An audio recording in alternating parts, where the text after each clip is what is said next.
Baik, akan saya lanjutkan lagi penjelasan untuk materi penyusunan laporan konsolidasi. Kalau untuk video sesi sebelumnya, di sesi 2 saya menjelaskan bagaimana menyusun laporan konsolidasi sesaat setelah kombinasi bisnis terjadi. Kemudian sesi 3 saya menjelaskan tentang penyusunan laporan konsolidasi di tahun pertama setelah kombinasi bisnis akuisisi terjadi. Di video sesi 4 ini saya akan menjelaskan bagaimana menyusun laporan konsolidasi di tahun kedua. Nah, saya jelaskan lagi, review lagi contoh kasus kita adalah PT Induk dan PTI dan PTA. PTI ini adalah PT entitas induk dan PTA adalah entitas anak. PTI menguasai 90% saham PTA per 1 Januari 2014. Jadi tanggal akuisisinya adalah 1 Januari 2014. Nah, di video sesi 2 saya sudah menjelaskan laporan konsolidasi sesaat setelah kombinasi bisnis. Ini di video saya yang sesi 2. Kemudian yang sesi 3 saya sudah menjelaskan yang di sini. Satu tahun setelah tanggal akuisisi atau di 31 Desember 2014. Nah, sekarang di video ini akan saya jelaskan penyusunan laporan konsolidasi yang di tahun kedua atau di 31 Desember 2015 dengan contoh kasus yang sama. Nah, di handout kalian sudah tersedia informasi laporan keuangan baik PTI maupun PTA di tahun 2015. Ada informasi laporan laba rugi di sini, kemudian laporan perubahan saldo laba, kemudian juga ada laporan posisi keuangan. Nah, laporan individual ini, PTI dan PTA, ketika kita menyusun laporan konsolidasi, maka kita pindahkan ke kertas kerja konsolidasi. Kita mau menyusun untuk 31 Desember 2015 dengan menggunakan pendekatan laporan keuangan. Jadi ini adalah PTI dan anak perusahaannya PTA, kertas kerja penyusunan laporan keuangan konsolidasian per 31 Desember 2015. Langkah pertama ketika menyusun laporan konsolidasi, kita masukkan dulu item laporan keuangan masing-masing. Jadi PT Induk kita masukkan, kemudian PTA juga kita masukkan. PTI terdiri dari nanti mulai dari laporan laba rugi, kemudian saya coba cek angkanya. PTI laporan laba rugi dulu, laba bersihnya adalah 420. Oke, sudah sesuai. Jadi angka-angkanya tinggal memindahkan mulai dari penjualan sampai laba bersih di sini. Kemudian saldo labanya terakhir 31 Desember 566.000. Saldo laba PTI 31 Desember. Oke, sudah sesuai. Kemudian pindah ke laporan posisi keuangan. Laporan posisi keuangan di sini total asetnya adalah 2.310.750. Kita lihat PTI ya. Oke, sudah sama ya. Total liabilitasnya juga sudah sama harusnya. Oke, sudah sama. Oke, begitu juga untuk kolom yang di anak PTA ini ya. Kita tinggal mindahkan akun-akun dari laporan keuangan PTA ini ke kertas kerja konsolidasian ini. Kemudian kalau sudah, kita membuat yang namanya penyesuaian dan eliminasi. Nah, penyesuaian dan eliminasi untuk tahun kedua ini sedikit berbeda dari tahun pertama karena ada beberapa yang berbeda ya. Nah, sekarang kita coba lihat jurnal eliminasi dan penyesuaian apa saja yang kita buat di tahun kedua ya. Jadi masih asumsinya di sini adalah belum ada transaksi antar entitas induk dengan entitas anak. Belum ada transaksi. Nah, sekarang kita coba lihat materi eliminasinya dulu.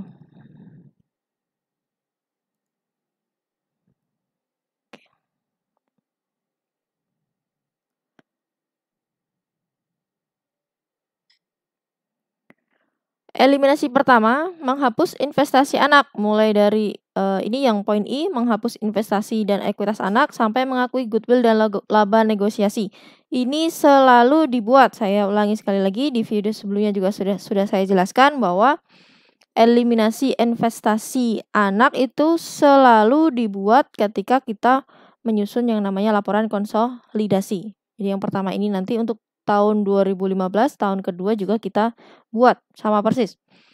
Kemudian yang kedua, alokasi perubahan saldo laba anak. Nah, ini juga kita buat alokasi perubahan saldo laba anak nanti untuk tahun sebelumnya, yaitu tahun 2014.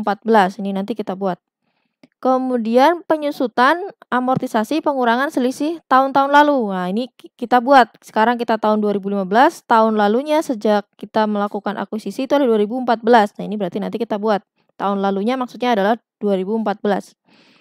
Berikutnya pajak atas pengurangan penyusutan amortisasi tahun lalu. Nah, ini juga kita buat karena ini efek dari eliminasi yang poin 3 ini. Ini nanti kita buat. Kemudian penyusutan amortisasi pengurangan selisih tahun ini. Nah, ini juga kita buat. Artinya ini penyusutan amortisasi untuk tahun 2015. Ini kita buat. Kemudian pajak atas penyusutan amortisasi pengurangan selisih tahun ini. Ini juga kita buat. Ini efek dari penyesuaian poin 5. Kemudian menghapus saldo transaksi intra, ini asumsinya sampai dengan soal ini saya belum menjelaskan transaksi antara entitas induk dengan anak, nanti di pertemuan selanjutnya. Kemudian jadi yang poin B ini tidak kita buat. Kemudian alokasi laba anak ke NCI, ini kita juga buat. Kemudian ini maksudnya yang poin C itu adalah alokasi laba anak di tahun 2015 ke NCI. Kemudian D, ke eliminasi pendapatan dividen dari anak. Kalau anak itu membagi dividen tahun 2015 nanti kita buat juga ini. Jadi poin D nanti kita buat juga.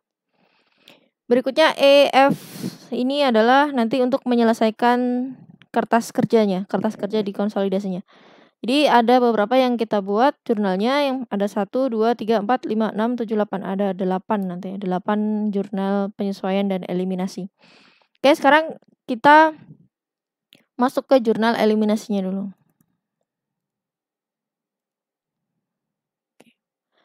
Eliminasi pertama adalah eliminasi investasi di PT A. Langkah-langkahnya sudah saya jelaskan kemarin. Yang dieliminasi adalah ekuitas anak. Kemudian mengakui selisih nilai wajar dengan nilai buku anak, nilai buku aset minus nilai buku aset dan liabilitas anak, selisihnya dengan nilai wajarnya pada tanggal akuisisi.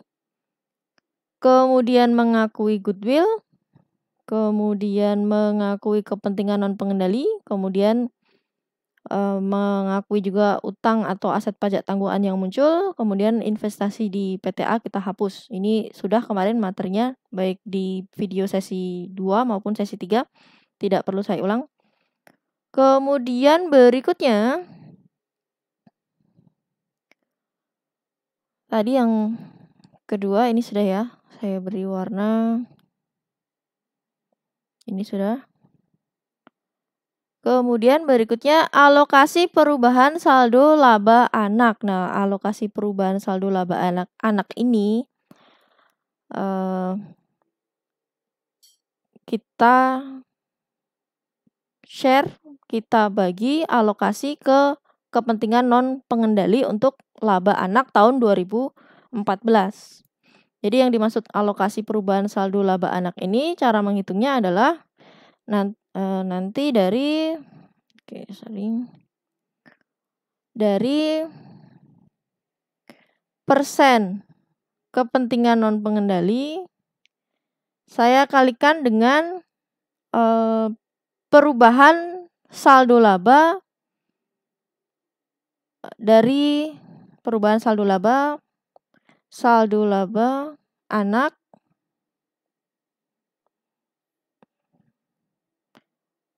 saya hapus dulu, saya ganti yang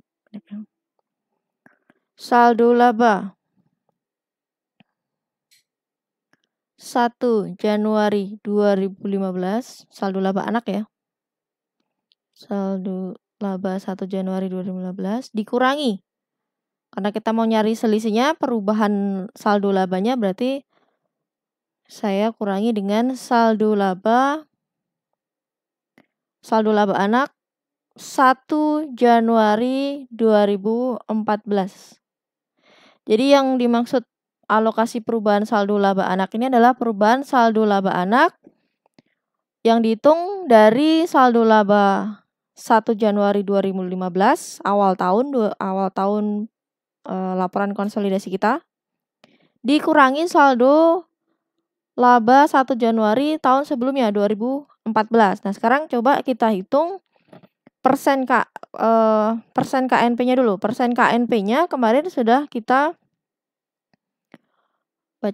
baca lagi di soal ya. Baca di soal.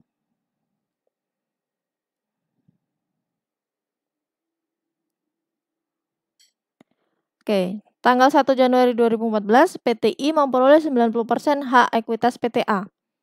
PTI menguasai 90% hak ekuitas PTA. Artinya kepentingan non pengendalinya adalah 10%. 10%. Kembali ke 2015. Ada 2015.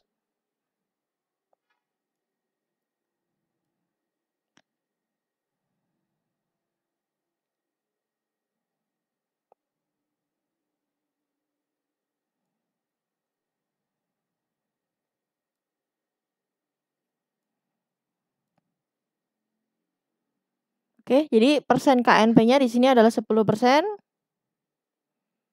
Saya kalikan dengan saldo laba anak 1 Januari 2015. Tahunya dari mana ini? Kita lihat saldo berarti di laporan saldo laba. Kita lihat data 31 Desember, saldo laba anak per 1 Januari 2015 adalah yang ini nih. PT Anak, saldo labanya 1 Januari 265.000. Di sini ya, 265.000 dikurangi saldo laba anak 1 Januari 2014. Berarti ini per tanggal akuisisi kemarin nih. Nyarinya di mana? Di sini. Di data 2014 berarti kita. Di 2014. Di soal, nah ini.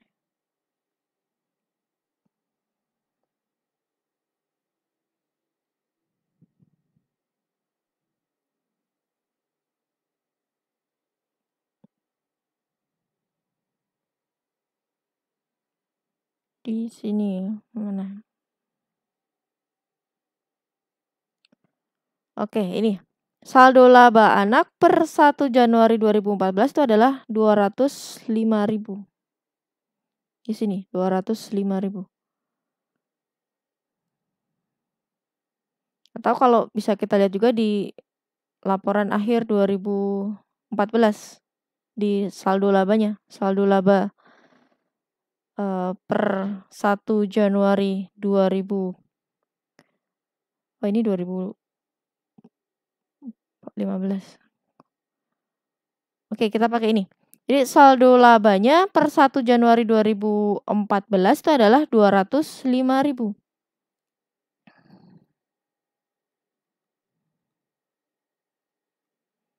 Jadi kalau dihitung 10% saya kalikan 60.000. Atau sama dengan 6.000. Jadi itu alokasi perubahan saldo laba anak ke kepentingan non pengendali. Jadi kalau dibuat jurnal, debit saldo laba yang 1 Januari, kreditnya kita share ke kepentingan non pengendali ekuitas. Artinya KNP di sini punya hak atas perubahan saldo laba anak dari 1 Januari 2015 dikurangi dengan saldo laba per 1 Januari 2014, 6.000. Oke, ini yang eliminasi poin 2, perubahan saldo laba. Oke, ini sudah. Berikutnya, oke, ini saya hapus dulu. Berikutnya penyusutan amortisasi pengurangan selisih tahun lalu. Jadi tahun lalu kita ada penyesuaian di tahun 2014 penyesuaiannya. Coba kita lihat lagi yang 2014 penyesuaiannya. Nah, ini penyesuaian aset dan liabilitas tahun 2014. Kemarin persediaannya terjual. Oke, kembali ke soal dulu. 2014. Jadi persediaan yang kemarin ada selisih 5.000 itu persediaannya terjual tahun 2014. Kemudian peralatan ada selisih 50.000. 50.000 ini disusutkan selama 4 tahun. Kemudian paten diamortisasi 10 tahun selisihnya. Selisihnya 15.000. Diamortisasi 10 tahun berarti per tahunnya 1.500. Kemudian goodwill tahun 2014 juga mengalami penurunan. Nah, ini kita buat lagi eliminasinya di tahun 2015, di tahun kedua. Tapi untuk tahun kedua, kalau tahun pertama kita di tahun berjalan ya, kemarin kita membuat untuk laporan konsolidasi 2014 itu kita bebankan ke akun beban pokok penjualan, beban penyusutan amortisasi, penurunan nilai dan goodwill. Nah, sekarang ini kita membuat laporan konsolidasi untuk tahun 2015. Berarti debitnya bukan kita bebankan ke akun-akun ini, tapi ke saldo laba awal 1 Januari, dan untuk KNP kita bebankan ke kepentingan non pengendali ekuitas. Oke. Atau yang saldo laba ini sama dengan 90%. Kalau saya ulang di sini sama dengan, saya beri warna hitam. Nah, 90% kalikan 29.000. 29.000 dari mana? Dari total kredit ini. Total penyesuaian untuk tahun sebelumnya 2014. Kemudian kepentingan non pengendali ekuitas berarti dapat 10%-nya. 10% dari penyesuaian tahun lalu yang 2014 ini. 10% kalikan 29.000 atau 2.900. Oke, jadi kalau di tahun sekali lagi ya, kalau di tahun 2014 kemarin kita nyusun, itu artinya 2014 itu tahun berjalan karena kita menyusun laporan konsolidasi 2014, maka jurnalnya itu ke beban pokok penjualan, beban penyusutan, dan penurunan nilai goodwill. Tapi karena ini yang video ini kita adalah untuk menyusun konsolidasi tahun 2015, maka penyesuaian ini bukan lagi kita bebankan ke akun-akun ini, tapi ke saldo laba dan kepentingan non pengendali ekuitas. Saldo labanya adalah saldo laba 1 Januari 2015 dengan share induk 90%. Ini artinya untuk induk, kemudian yang ini untuk KNP, kepentingan non pengendali. Berikutnya adalah efek pajak yang penyesuaian tahun lalu juga. Nah, jurnalnya kalau kemarin utang pajak, kalau yang tahun berjalan ya, tahun berjalan berarti jurnalnya utang pajak tangguhan berkurang, kreditnya beban pajak. Nah, karena ini untuk tahun lalu, kita untuk tahun 2015, maka bukan lagi dibebankan ke beban pajak, tapi ke saldo laba awal, ke saldo laba 1 Januari. Jadi jurnalnya debit utang pajak tangguhan, kreditnya saldo laba 3.800 ini adalah dari 20% kalikan penyesuaian aset dan liabilitas tahun 2014 yang tahun lalu ini. Goodwill tidak, karena goodwill tidak masuk perhitungan dalam utang pajak tangguhan. Jadi utang pajak tangguhan di sini 3.800 dari 20% kalikan 5.000 ini tambah 12,5 tambah 1.500. Kemudian 3.800 ini kita share 90% ke induk, dibebankan ke saldo laba 1 Januari 2015. Kemudian yang 10% ke kepentingan non pengendali. Berikutnya, kalau tadi adalah penyesuaian untuk tahun lalu. Oke, nomor 3. Ini sudah. Nomor 4 juga sudah, efek pajaknya tadi. Sekarang yang nomor 5 dan 6 ini adalah penyusutan amortisasi pengurangan untuk tahun ini. Berarti untuk tahun 2015. Tahun berjalannya kita adalah tahun 2015. Nah, sekarang kita lihat lagi. Informasi terkait dengan selisih nilai wajar. Kita lihat di informasi tambahan. Kita baca lagi, under value persediaan 5.000 terjual pada tahun 2014. Kalau kita membuat penyesuaian selisih nilai wajar tahun 2015, maka ini berarti tidak digunakan lagi. Tidak perlu kita sesuaikan lagi.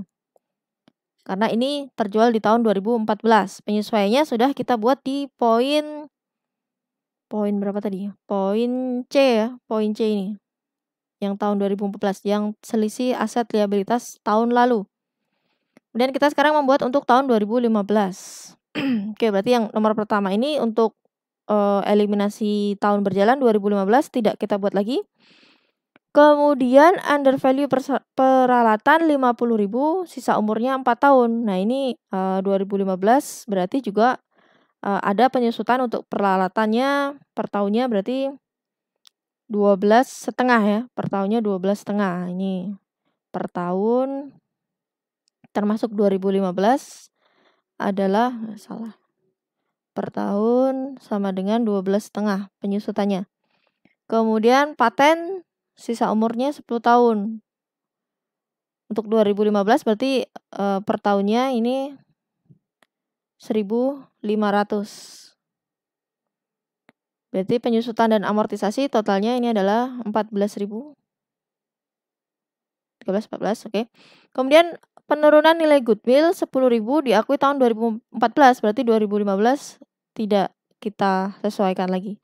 Berarti untuk penyesuaian aset dan liabilitas tahun 2015 itu hanya untuk penyusutan peralatan 12.500 dan amortisasi paten 1.500. Nah, berarti jurnalnya beban penyusutan dan amortisasi, kreditnya akumulasi penyusutan dan paten 12,5 dan 1.500. Debitnya ke beban penyusutan kembali seperti semula ya, karena ini adalah penyesuaian untuk tahun berjalan 2015. Kemudian F itu adalah pengaruh pajaknya. Pengaruh pajaknya berarti karena ini aset-asetnya yang di awal akuisisi itu kita akui selisih nilai wajarnya itu lebih tinggi, tapi ternyata asetnya tersebut itu sudah menyusut, maka utang pajak tangguhan yang kita akui di awal kemarin, berapa kemarin? Utang pajak tangguhannya 12.000 kita kurangi karena asetnya sudah menyusut dan ada amortisasi. Berarti debit ke utang pajak tangguhan, kreditnya beban pajak. Berapa? Dia tinggal 20% kalikan penyesuaian aset dan liabilitas tahun 2015, 14.000. Berarti jurnalnya utang pajak tangguhan debit, kreditnya beban pajak 2.800. Dari 20% tarif pajaknya saya kalikan penyesuaian aset dan liabilitas 2015, 14.000. Kemudian berikutnya, oke, ini sudah saya beli warna biru ungu. Pajaknya juga sudah, efek pajaknya. Berikutnya adalah yang poin C ini, alokasi laba anak setelah penyesuaian ke kepentingan non pengendali atau NCI. Nah, laba anak kita cari dulu informasinya. Laba anak tahun berjalan berarti tahun 2015. Kita lihat infonya di tahun 2015. Laba anak itu adalah, ini tahun 2015. Laba anak itu adalah 220.000 di sini. 220.000. Di laba sebelum penyesuaiannya 220.000. Kemudian penyesuaiannya adalah penyesuaian untuk tahun berjalan. Nah, penyesuaian tahun berjalan tadi adalah jurnal poin E dan F. E itu adalah penyesuaian aset liabilitas tahun 2015, tahun berjalan, kemudian termasuk efek pajaknya di 2015. Beban penyusutan di sini bertambah, berarti di sini akan mengurangi labanya. Minus berapa tadi? Minus 14.000. Kemudian beban pajaknya tadi 2015 itu berkurang 2.800, berarti di sini positif 2.800. Oke, jadi laba setelah penyesuaiannya dari 220 minus 14.000 tambah 2.800. 208.800. Kemudian 208.800 ini karena kita mau alokasi laba ke kepentingan non pengendali, berarti kita share ke KNP 10%. 10% dari 208.800 berarti 20.880. Ini kita share ke kepentingan non pengendali. Jurnalnya berarti KNP di laba nanti kita debit, kemudian KNP di sisi ekuitas kita tambahkan 20.880. Oke, itu jurnalnya, jurnal eliminasi dan penyesuaian untuk tahun 2015. Nah, satu lagi sebenarnya dividen ya, dividen kita lihat. Apakah di 2015 anak membagikan dividen? Nah, ini ada nih, ada dividen anak 2015. 110.000. Nih, dividen anak 110.000. Ini juga kita eliminasi.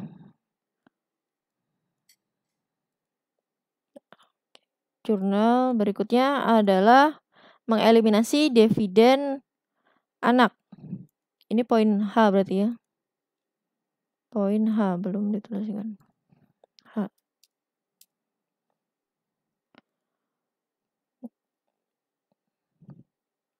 Oke, ini jurnal poin H. Jurnal poin H itu adalah mengeliminasi dividen anak.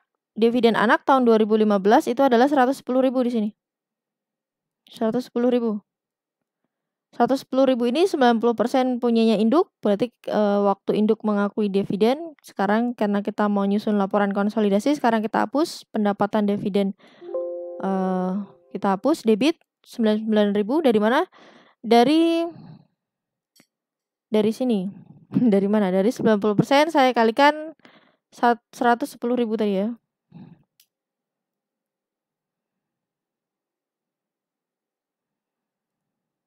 Jadi 90% kalikan 110.000. Ini nomor aja. Sama dengan 90% saya kalikan 110.000. Kemudian yang di sini dari 10% saya kalikan 110.000. 11.000, sudah betul ya. Sama dengan show. Oh, enggak ada ini.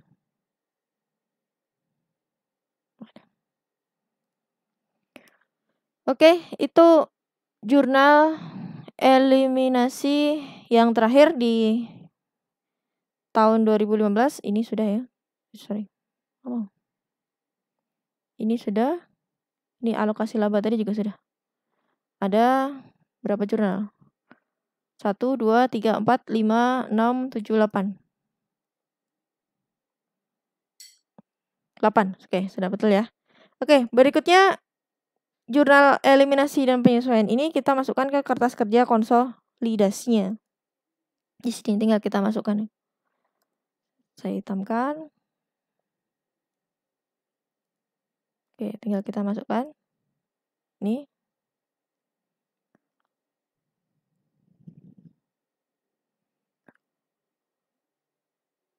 Kemudian berikutnya kita selesaikan kertas kerja laporan konsolidasinya dengan menjumlah akun-akun yang sejenis di sini. Kita tinggal finishing. Penjualan di sini tinggal kita jumlahkan, tidak ada penyesuaian eliminasi, berarti tinggal kita jumlahkan. 8.750.000. Kemudian pendapatan dividen dari anak harus 0, kalau nggak 0 pasti salah. Ini kredit, ini debit, berarti 0, betul ya. Kemudian jumlah pendapatan jangan menjumlah dari horizontal, tapi dari sini, dari vertikal, yang atas. Itu 8.750. Kemudian beban pokok penjualan tinggal kita jumlahkan, tidak ada penyesuaiannya. Kemudian sama untuk penyusutan. Kemudian penyusutan ada penyesuaian debit di sini. Di sini berarti debit, penyesuaiannya juga debit, berarti tinggal jumlahkan 3 ini. Beban operasi lain tidak ada penyesuaian, tinggal kita jumlahkan. Beban pajak ada penyesuaian kredit. Berarti ini debit ketemu kredit. Ini berarti ini tambah ini kurangi ini ya.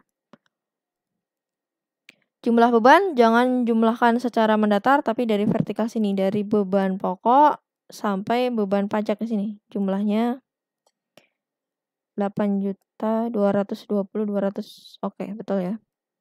Kemudian laba bersih berarti dari jumlah pendapatan dikurangi jumlah beban. 529.800. Kemudian 529.800 ini tadi kita alokasikan ke KNP-nya 20.000 sekian ini. Untuk KNP 20.000 sekian, berarti H induk adalah 508.920 dari 500 dari laba bersih dikurangi laba H-nya kepentingan non pengendali. Kemudian laba bersih H induk ini kita pindahkan kemana? Pindahkan ke kemana ya? Ke laba bersih di sini, di laporan saldo laba. Kemudian kita selesaikan saldo laba, laporan saldo laba 1 Januari ada kredit 356.000, ada penyesuaian debit. Kenapa nih?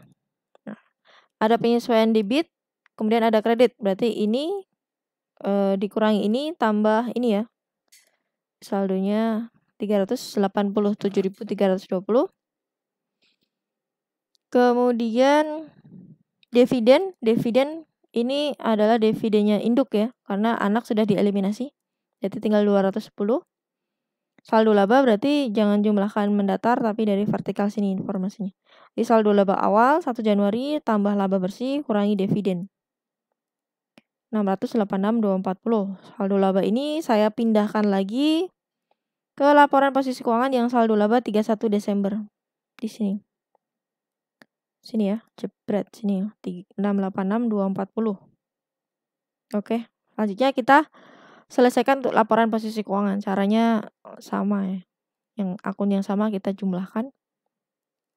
Ditambah kurang dengan penyesuaiannya. Oke, ini saya tambahkan. Kemudian total asetnya adalah total asetnya 2.573.000. Dan selesaikan yang sisi liabilitas dan ekuitas, utang pajak tangguhan, saldo normalnya kredit. Saldo normalnya kredit jadi 12.000, saya kurangi penyesuaian untuk sisi yang debit. Saya freeze. Di utang pajak tangguhan mana tadi? Ini ya. Ini saldo normalnya kredit. Berarti yang 12.000 ini saya kurangkan dengan penyesuaian yang debit. 5.400. Kemudian utang obligasi tidak ada penyesuaian. Tampilkan modal saham anak yang pasti dieliminasi, jadi tinggal modal sahamnya induk. Kemudian kepentingan non pengendali ini kita jumlahkan, kepentingan non pengendali jumlahnya 80.360. Jadi saldo normalnya kredit kita kurangi dengan yang sisi debit. Oke, jadi total liabilitas dan ekuitas 2.573.000 sudah sama dengan total aset.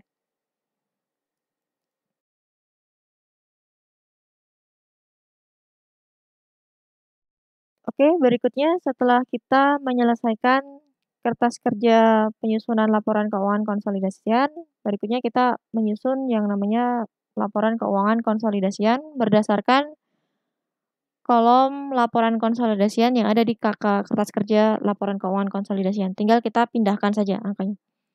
Pertama dimulai dari laporan laba rugi dan saldo laba ini jadikan satu. Headernya adalah PTI dan anak perusahaan PTA, laporan laba rugi dan saldo laba konsolidasian untuk tahun yang berakhir 31 Desember 2015. Tinggal kita pindahkan dari angka penjualan sampai dengan nanti ketemu di saldo laba 31 Desember 2015. Kita cek. Laba bersihnya adalah laba bersih induk aja. Laba bersih induk adalah 508.920. Kita cek di kertas kerja konsolidasinya. Laba bersih induk 509.20 ya. Cuman hasil dari pindahan aja ini. Kemudian berikutnya saldo laba 31 Desember 2015. Kita cek lagi. 686.240, 686.240. Kemudian juga sama untuk berikutnya laporan posisi keuangan konsolidasian. Headernya PTI dan anak perusahaan PTA, laporan posisi keuangan konsolidasian per 31 Desember 2015. Tinggal kita pindahkan informasi untuk aset, kemudian liabilitas dan ekuitasnya. Total aset 2.573.000 sesuai dengan kakak konsolidasinya. 2.573.000. Kemudian kepentingan non pengendali juga kita sajikan di sisi ekuitas. Di sini kepentingan non pengendali 80.360. Oke. Untuk penyusunan laporan konsolidasi tahun kedua materinya sudah selesai. Kalau ada pertanyaan silakan ditanyakan via WhatsApp maupun di Google Classroom. Oke, terima kasih. Assalamualaikum warahmatullahi wabarakatuh.